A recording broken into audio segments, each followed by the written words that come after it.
Madame la Présidente, Madame la Ministre, Madame la Présidente de la Commission, Madame la Rapporteure, ça change un petit peu, mes chers collègues. Naturellement, et je ne vous surprendrai pas, nous allons voter ce texte, Madame la Présidente de la Commission des Affaires sociales, que vous avez défendu, travaillé, comme ça a été rappelé par tous les collègues. D'ailleurs, il me permet un petit clin d'œil à tout le monde, vous voyez, comme quoi on est capable du meilleur.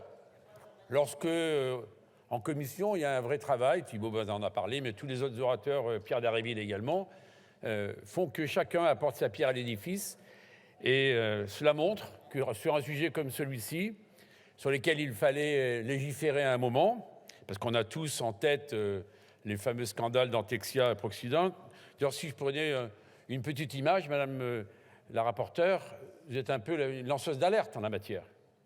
Pour les EHPAD, il a fallu qu'il y ait un bouquin qui sorte, et après on s'en est saisi au travers de votre commission, et là on s'aperçoit qu'avec des dérives constatées, ça a été expliqué tout à l'heure, je n'y reviendrai pas, eh bien nous avons montré qu'on était capable à un moment ou à un autre de dire stop.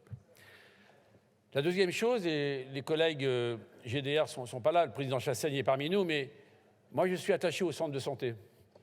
Par exemple, dans un département comme le 93, c'est un département dans lequel il y a énormément de centres de santé. Moi, je me souviens, les premiers actes que j'avais pu réaliser, c'était dans les centres de santé. Donc, ils jouent un rôle absolument indispensable dans l'offre de soins, à côté, naturellement, des maisons de santé pluridisciplinaires, des maisons médicales, des cabinets médicaux. Donc, il faut bien comprendre, puisque le collègue tout à l'heure disait qu'on ne parle pas de désertification médicale. Vous voyez, moi, j'en parle en expliquant que, justement, ça fait partie du panel. D'ailleurs, votre abstention me surprend, parce que votre abstention, c'est laisser des centres qui fonctionnent mal et dans des dérives inacceptables, les laisser fonctionner. Et ça, c'est pas acceptable, parce que la qualité des soins n'est pas négociable.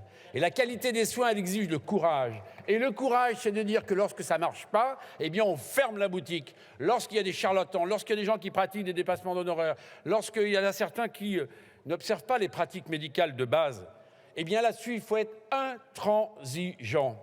Et le fait, Madame la Présidente, que vous ayez souhaité qu'il y ait un répertoire national, je me souviens des discussions qu'on a eues avec Thibault Bazin en commission, eh bien, voilà, c'est une marque indélébile. On sait que ceux qui ont mal agi, jamais, je dis bien jamais, ils n'auront exercé non pas leur art, mais ils n'auront exercé ailleurs, parce qu'on ne peut pas laisser passer cela. Et je sais, Madame la Ministre, que vous serez particulièrement attentive. Donc, les centres de santé, oui, font partie de l'offre de soins. Alors, vous avez même dit, d'ailleurs, on regrette qu'au travers de ce texte, on n'encourage pas les collectivités ou que sais-je encore à monter les centres de santé. Mais ce n'est pas l'objet du texte. Bien sûr qu'on les encourage, que ce soit une collectivité, que ce soit un département, que ce soit une mutuelle. Mais bon Dieu, mais tout ce qui peut apporter de l'offre de soins, il faut le prendre à bras-le-corps.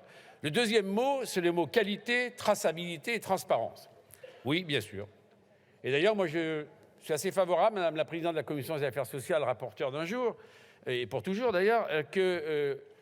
à un moment ou à un autre, on fasse comme pour la biologie médicale, qu'on accrédite ces professions-là. Accréditer, c'est évidemment un peu technique, mais oui, mais c'est sûr qu'à partir de là, vous avez une véritable traçabilité sur les actes. On sait tout ce qui se passe. Et vous êtes accrédité pour un certain nombre d'actes que vous maîtrisez bien, et quand vous ne les maîtrisez plus, eh bien, vous n'êtes plus en capacité de les faire.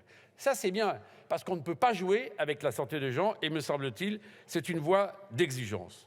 Donc, évidemment, il faudra des moyens, c'est ce que nous demandons avec le groupe démocrate et mes collègues qui se sont exprimés en commission l'ont dit, des moyens de contrôle. Alors là, force est de constater, je m'adresse à la ministre, ce n'est pas simple.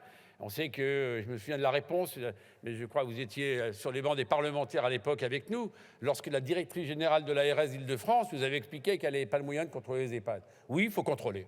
Ça a été dit par le collègue du Rassemblement national, oui. Il faut contrôler. Et contrôler, je suis désolé, ce n'est pas une punition, ce n'est pas une sanction.